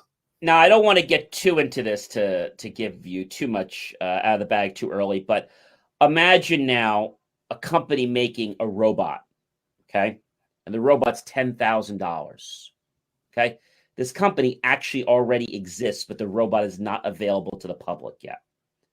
This robot is basically, let's call it your date. And they've put all the things in this robot to be just like a live human being. From motions to senses to even putting heating into the person so that if you're close to the person warms up. So you see where we're going, don't you? A $10,000 robot that is going to be able to learn your personality on artificial intelligence, and you're going to be able to dial in if you want the person to be smart, you want them to be funny. What kind of points do you want in these different areas? And they'll act like that. Do you want them to seem innocent? Do you want them to be standoffish? What do you want? And you can pick these points. So the company now that's starting to work on this already makes these type of entertainment. They're calling them dolls at the point now, but they're going to become robots. And they're titling them human companions. And they're going to start their price tag off at $10,000.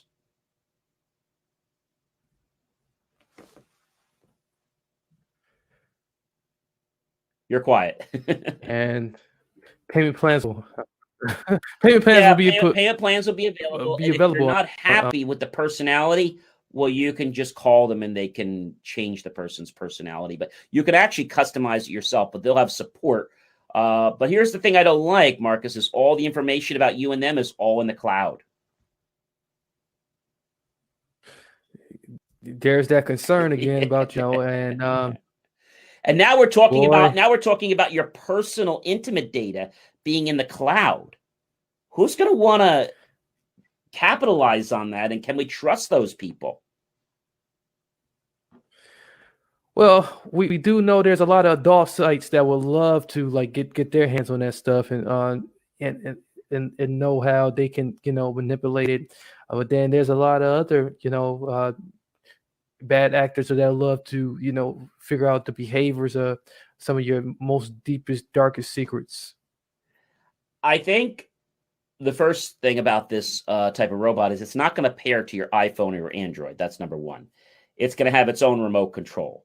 So you're not going to have to worry about that. But it is going to connect to the internet. And supposedly they're going to have a very good warranty with it. And the person that started this company just had a goal to make dolls that were very lifelike. They were just very human-like. And they just started to add the things that are going to make them AI friendly and the senses. And again, you could think about any kind of sense that a human being could have, and they're going to try to mimic this. But remember something. These senses are not real. They're synthesized. But when will we know the difference? We may not. No, we won't. Remember the famous basketball player, and there were a couple of them, that actually played basketball every single day after school so they could make the team. But then there was another group that never played basketball at all. They stopped practicing, and they just practiced in their mind. And there was a third group that actually did nothing. Well, they were terrible. They were just really bad. But the group that practiced every day and the group that practiced in their mind actually did very well. In fact, the group that practiced in their mind did slightly better than the people that actually practiced in real life. See, when they were using their mind, they were actually causing the same neurons to fire in their body. So their body actually thought they were really doing the activities or the exercises.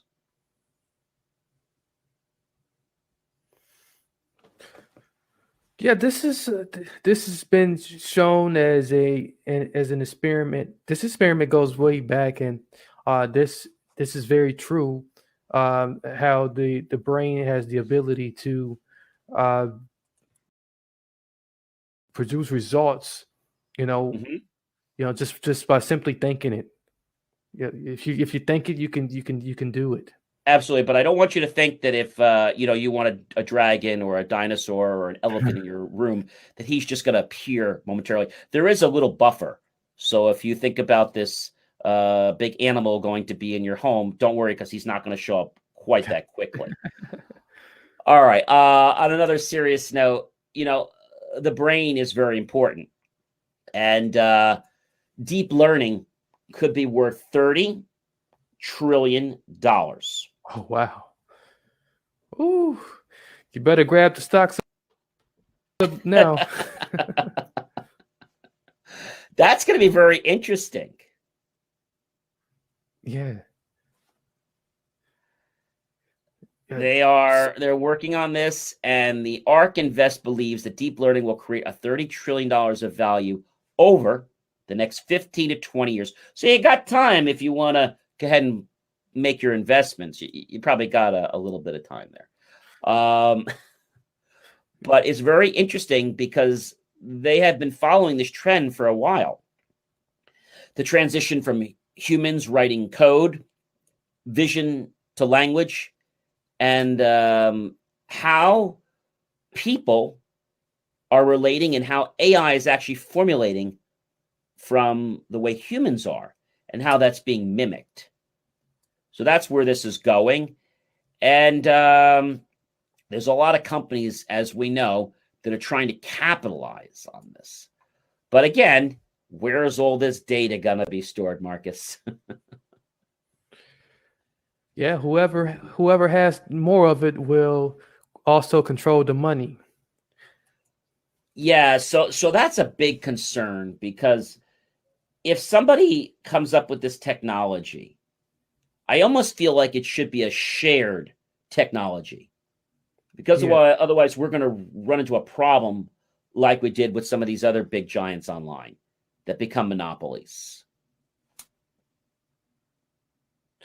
yeah. Overnight, literally overnight, they become a monopoly. They have, billions of dollars in revenue that they're sitting on, and pushing everyone else out the way.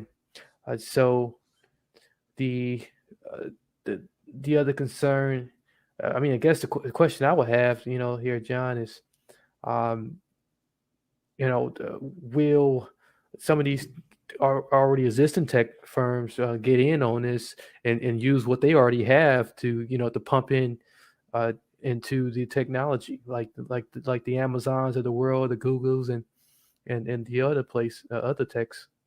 I think there's going to be needing to be something formed like a W3C, like we have the consortium for websites and security. I think we're going to need something like that in the IoT space, which is the Internet of Things. That's going to become really critical because everything I've talked to you about is all in the world of the Internet of Things. And there is no legislation or laws currently about the space in which they operate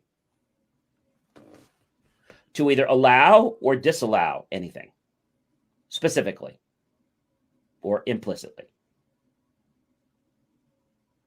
Tell me that's not interesting.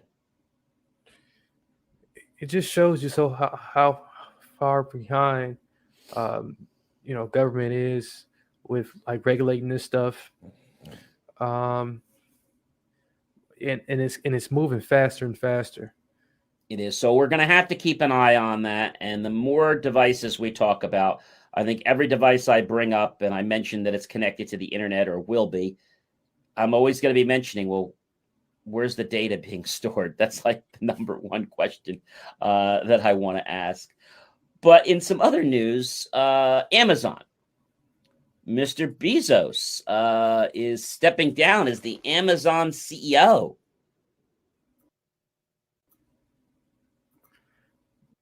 Amazing, and I can see why he would do it after many years of being there. It kind of makes sense at this point.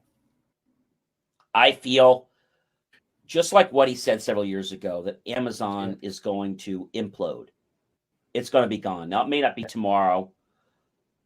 He is naming somebody to take over his position, Andy Jassy, who is the current chief of Amazon's very profitable cloud computing division. But Bezos wants, yep, he's putting him in place. But I think Bezos knows that Amazon's days are starting to become numbered. Maybe not tomorrow, but he knows it's very close. And Mr. Bezos is a businessman. And despite what we hear from him and the interviews, I'll tell you the reason why he's stepping down or why he says he's stepping down. I think it is right. But I also believe that he wouldn't walk away from a cash cow, even though he is the wealthiest person in the world. Why would you walk away from something that's continuing to make you money? Something doesn't add up there, Marcus. No. So the reason that he claims he's stepping down is that Blue Origin is going to take his time and his money. He wants to start creating a space program. Why? We're going to talk about two kids in a sandbox again. Mr. Bezos and Elon Musk. Mr. Elon Musk. Yeah. They seem to not really get along with each other. Have you noticed this? You would think people that have similar financial statuses would actually be amenable to each other, but not the case here, is it? No, it's not. and we we do know that Mr. Musk did pass him up, far as wealth, when his wealth sword went through the roof last Yes. month. Yes. So yeah, it's an ego thing. I mean, there's so much that they could have done together. So he is now working on making a bigger and better space program.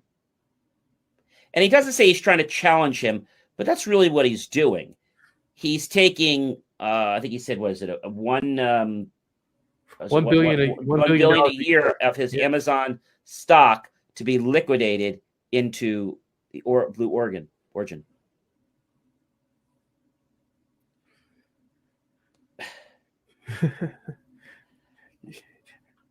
It's just pretty amazing and we just to wonder how much space stuff that we need going on. Well, he claims this is what Jeff wants to do. He actually wants to create a world whereby there is very little production on Earth, and it'll be all produced in space, and just have light production on Earth. And he says that sounds familiar to someone else's plan. It does, doesn't it? Yes. The Starship. And it's like he said he's doing it for his grandkids and their grandkids, but I think it's more than that, Marcus. Yeah. He used the excuse not too long ago that, you can't go order another fancy dinner and, he'll be out of his wealth. He needs to spend it. He really has this mission. It's almost, I don't want to call it a vendetta, but he has a little devilishness in him to really want to crush Elon.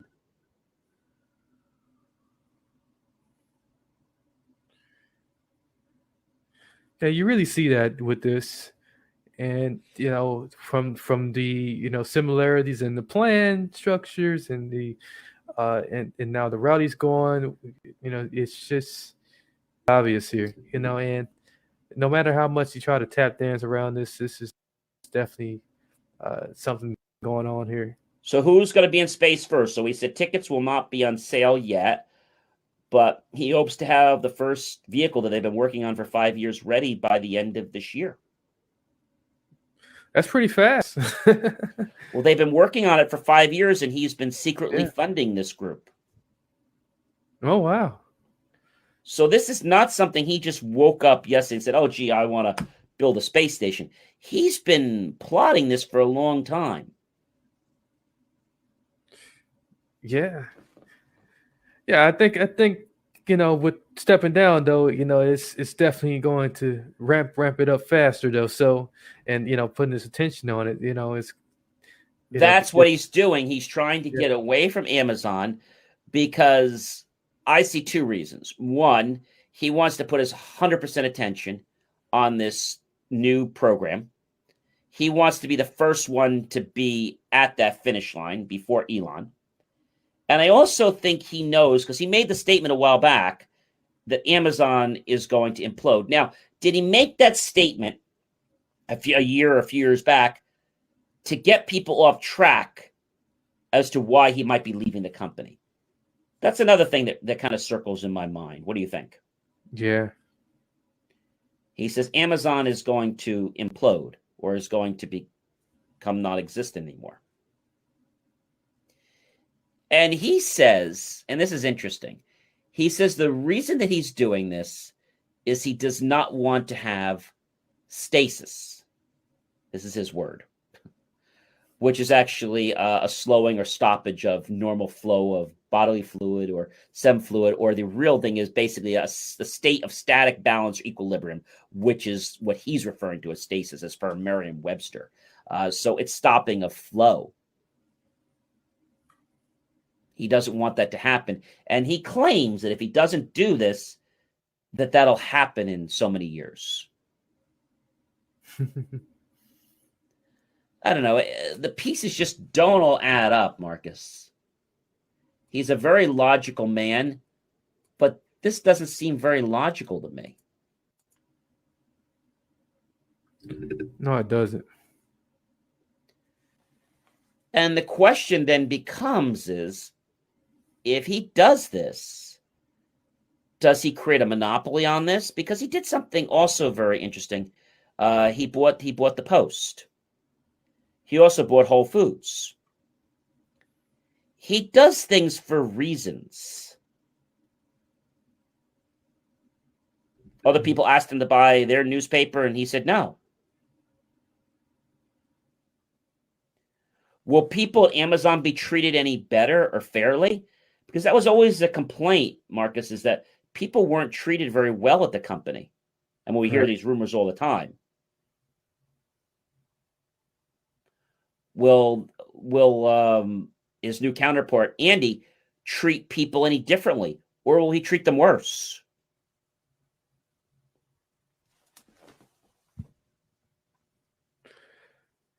That's what I wonder. You know, that's a huge question to put out there. You know, We're going to have to just unfortunately wait and see. But I am just very shocked that he did it. And the other thing I was also a little bit perplexed about is, why did he do it now? Why didn't he do it January 1st, the start of the year? Was it just because of what happened with Elon? Seems like it to me. Yeah, it does. Right? If he was really doing this to help the country and the world, I just feel he would have went at this a different way, saying, hey, you know, I'm going to be leaving Amazon in about 6 months. I'm working on something else. He didn't have to say what it was, but he didn't give anybody any notice. No, he just left. He just decided to step down here. So just an overnight exit. Yeah, and I still believe to this day, I mean, I know he has a very successful company, but the client service people, they don't really treat people very well on the phone. And they make so many errors, Marcus. Yeah, and you definitely got to almost give them a pain of blood to get a refund on things. So if when they get it wrong. So. Yeah, or if you sign up for one of their services, you have to go through pretty much a major contract, not really, but almost giving them blood to be able to get your refund back, because they can't look up your account because you don't have the email. They just have excuses for excuses.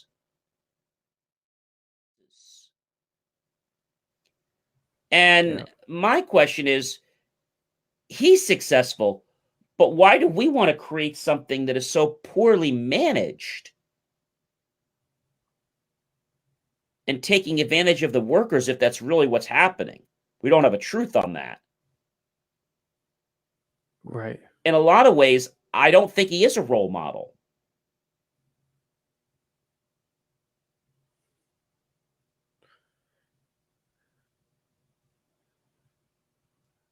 What do you think?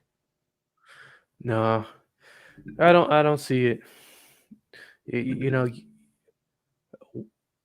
you definitely hit a lot of key points that shaped out that final conclusion on him, and the cards out on him, and definitely we're going to see what's going to happen to Amazon now. Amazon's going to take another turn.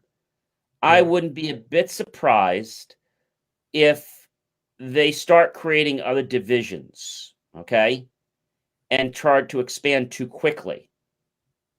And if they go the way that they're trying to, that they may not be around in 10 years.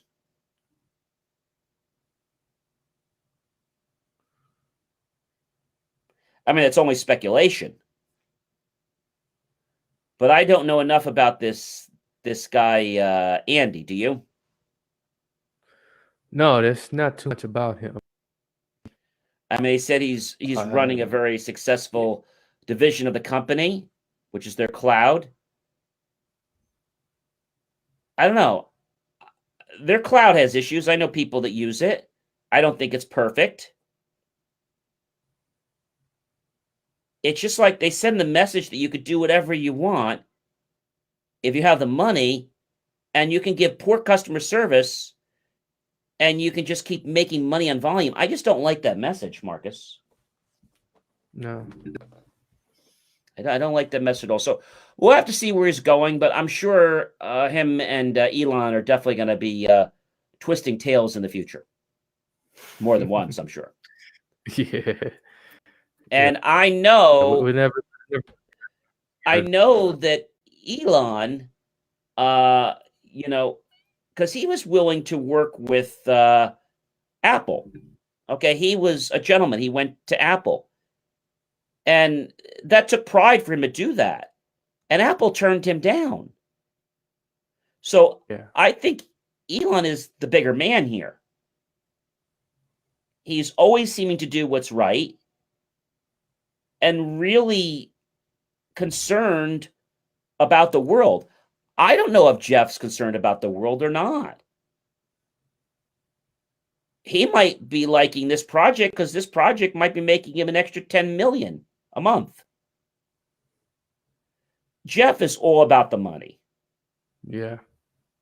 That's what I get with him.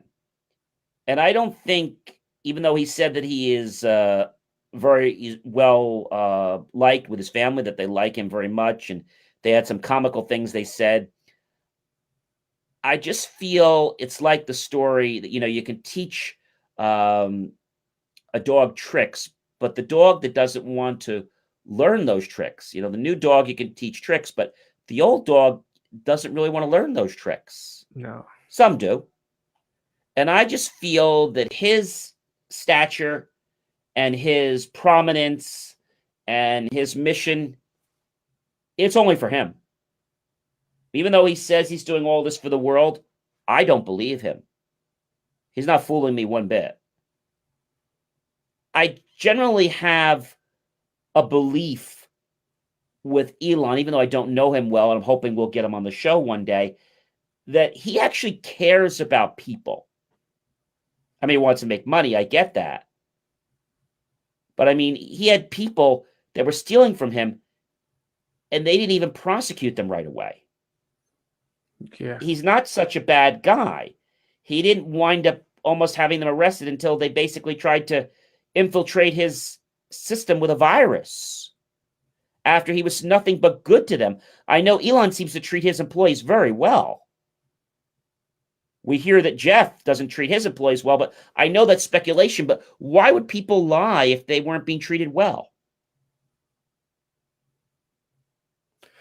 They won't. They just wouldn't. They wouldn't go out there spreading false rumors. So it's going to be interesting. But so Mark Zuckerberg is the last founder to be CEO of a tech giant after Bezos hands Amazon and rejoins the new person with the Washington Post. So I think that's another interesting thing, because Bezos, as we said, owns the Washington Post. He used Amazon's position in e-commerce to build two adjacent businesses, the cloud business with web services and the Amazon third-party seller marketplace. And those made him wildly successful. But everything that's been done actually happened from everybody else. He didn't do it. He had an idea. And let's face it, Marcus, he got lucky. He got lucky. He didn't lift one finger to make these companies. Mm-mm. No. And why would you buy a company like the Washington Post? We really didn't get a truthful answer. It just seems like he's going to fly under the radar. He's going to do what he wants until either Elon or somebody else surpass him. And when that happens, one of two things is going to happen. Mr. Bezos is going to work a lot harder to try to beat them, or it may be his time to retire. Because if he's not the top man anymore, it's not really going to matter much. I just feel that somebody else could make a big comeback in space. I don't know if it's him, if it's going to be Elon, or if it's other people. But I feel that space, everybody wants this because it has a huge, infinite amount of money to it. Yeah. Nobody's really doing it because it's good for our environment. I mean, come off it. Yeah. I don't. Yeah. No. No one ever gets into anything completely free. There's not too many people still around that does that. So It's going to be interesting. But this has been an interesting show. I have one more topic I want to bring up, and this is something that's been happening for a while, and it's called WFH. Now, it's a G word, and it stands for work from home. But what does it mean? So remote working has kind of been a little distorted. Some people might say the line has gotten very confused. And by that, people's personal time and the time that they're on the clock. Because if you say to somebody, work X hours, the amount of time that they're working, how do you know they're really working, Marcus?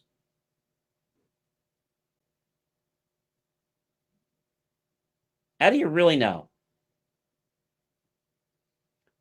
Are they home? Are they working 8 hours, or are they just working 2 hours? What do you think?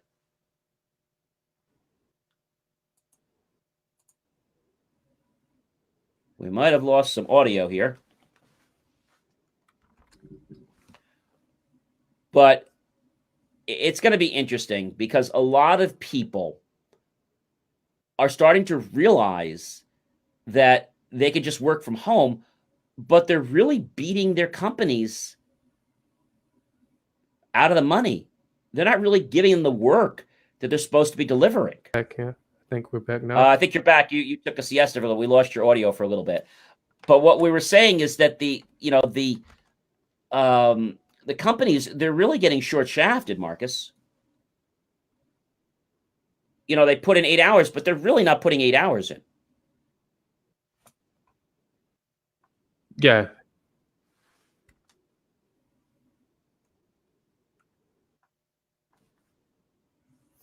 Definitely getting the analytic. No, it's no, it's not 8 hours. There's no, and there's no completely monitor these hours unless you add some type of software can track these hours. Yeah, there are apps that you can use, and people can log in. But what I see a lot, Marcus, is that even though you make these apps available for your employees or your contractors, they make excuses as to why they can't use them. They can't connect. There's a problem with the app. Now, some of this might be legitimate, but a lot of times it may not be. And now it becomes down to something like, well, I'll just put my hours down on a napkin. Well, how can we submit your hours that you put on a napkin for the weekly payroll? That's a problem. That is definitely a problem. So, I think this has been a great show. I think we've learned a lot this show. We heard from Robin, and we learned about how they're protecting the crops in the fields. We talked about what's happening with Mr. Jeff Bezos, and we talked about his rival, Mr. Elon Musk. And then we talked about our kid from Facebook, Mr. Zuckerberg, and the gentleman, Mr. Tim Cook from Apple. Just people just seem to have personality issues. And I find, Marcus, it doesn't matter whether they have $1 million or they have a penny to their name. People have personality issues with lots of people in our world, don't they? It's like a common thread I've been seeing with the pandemic. More of this has been rearing its head because I think a lot of people don't have the patience anymore, which is sad.